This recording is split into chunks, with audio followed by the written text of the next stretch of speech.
Hello, comrades, and welcome back to Ushanka Show, the channel where you can always learn something new about life in the Soviet Union. Recently, several viewers requested video about Soviet-era soda dispensers, also used to call them автоматы газированной воды, or газировка. Thousands and thousands of such soda machines were installed in every large Soviet city.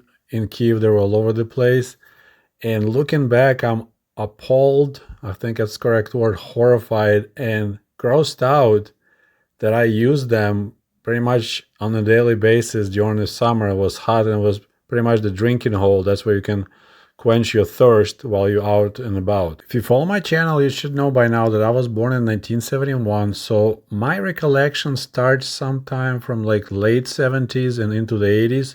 And what I remember is these gray color boxes that says газированная вода. So it's a geysers water, bubbly water pretty much. So that's how the dispensers looked in the 80s. Back in the 60s, the soda machines looked way more stylish like you see in this photo. So they nice bright red color and just design is way more attractive, I think. And in the early 70s, the machines had this look. So now they gray boxes.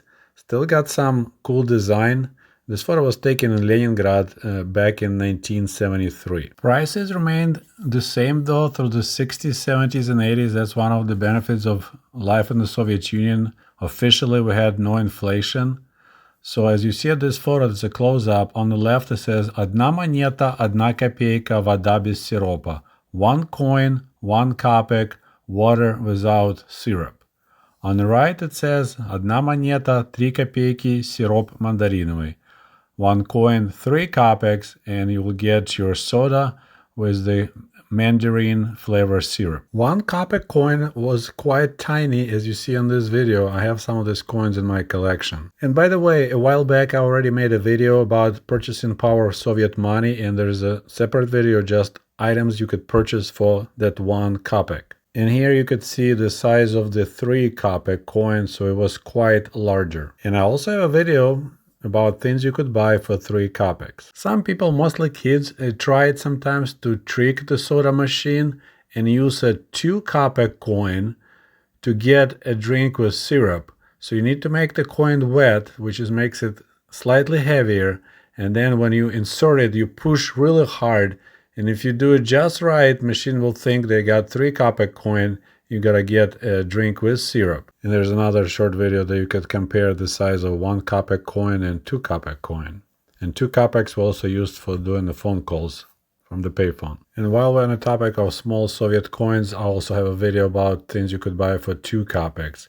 All the links will be in the comment section below. So as you see at this photo, during the hot summer days in the cities, these soda machines were popular, watering hole. People were by thousands coming to them and buying just 1 glass of water to take care of their thirst. Which looks like a good idea, except the fact that those were communal glasses. Those cups were made of glass, and every day thousands of people were drinking using same cup. So literally, like this guy is probably kissing the whole neighborhood while he's drinking his soda. So here's a close shot of the dispenser part. So on the left, it's what the pop comes up from the top, so glasses stand in normal way. On the right, this is your wash fountain. So you put your glass upside down and you kind of slightly push on the top of it. I'll show you a video in a second. And the cold water will spray inside. So this is pretty much what you do to wash your cup for your personal use after previous person is just squirt it with cold water. And of course, some of you may say, come on, Sergey, if you saw there was a hot girl having a drink from that glass right before you, you probably wouldn't mind to taste her lipstick. And I neither can confirm nor deny your allegations. But the fact is, I was drinking through those community glasses for years and it never bothered me. So let's take a look how it was done. Here's the guy dropping a coin to make his purchase. Now he's pushing on the glass to wash it. Okay, it's clean, ready to go. And now he's choosing, can be a fruit flavor or lemon flavor, citrus flavor. And there's your drink.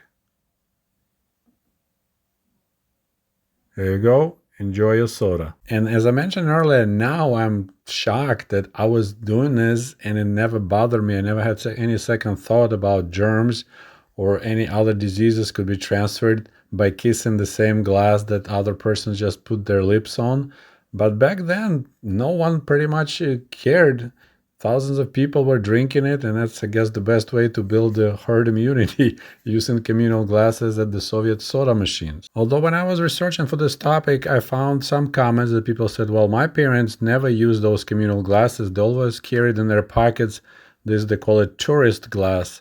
So that's a plastic cup, foldable, and you can snap it into cup, or you can fold it and it will look like a can of tobacco chew and you just have it in your pocket. So some people were grossed out, but it was maybe 1 or 2% of population. Another interesting detail I would like to mention is those soda machines were a great indicator showing the economic situation in the Soviet Union, because back in the 70s and early 80s, there was always plenty of glasses available. Like you see this picture, there's a bunch of them sitting on the top, some of them in the machine. So there was no problem. You approach the soda machine and you will find plenty of glasses. Towards the late 80s and especially in the early 90s, after the collapse of the Soviet Union, glasses started disappearing. So there was a new solution for that problem. They became chained to the soda machines, like you see this picture. And by the mid of 1990s, soda machines completely disappeared from the streets of Kiev, Moscow, because of the inflation. Now, like, we even didn't have coins for a while, so there was no way you could buy for drink, so those machines were scrapped for metal. But apparently in modern Russia, those soda machines are back, and they, of course, have a modern approach. You can use credit card, and you, of course, using a single-use cup. No more communal glasses. And of course, I must mention that fact that communal glasses from the soda machines were very popular among Soviet alcoholics. So when they buy a bottle of vodka for 3 people, they sometimes will borrow a glass or 2 or 3 from the soda machine so they can get that vodka going. And then if they're good comrades, they'll bring those glasses back to the soda machine. So here you are, another interesting, unusual, kind of gross side of the life in the Soviet Union, sharing communal glasses at the Soviet soda machines. And once again, I must mention, I am shocked right now that I was doing that and it never bothered me.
Okay, my friends, thank you for watching Ushanka Show. If you like what I do, please don't forget to like this video. You can also become a member of this channel or become my Patreon. Thank you so much for watching, and we'll talk to you soon. До свидания. Goodbye.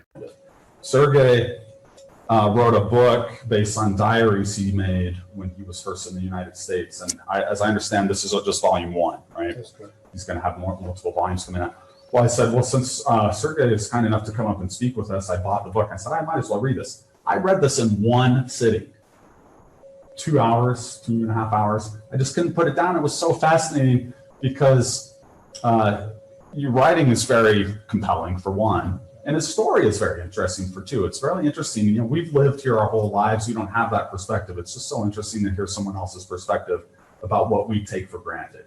So I hope you really tune in and listen to what he has to say. It's a very interesting, very informed perspective. Sergey is not a historian. He's an electrical engineer by trade, but I find that he has a depth of understanding on history, economics, culture. So just a very observant fellow and a great storyteller. So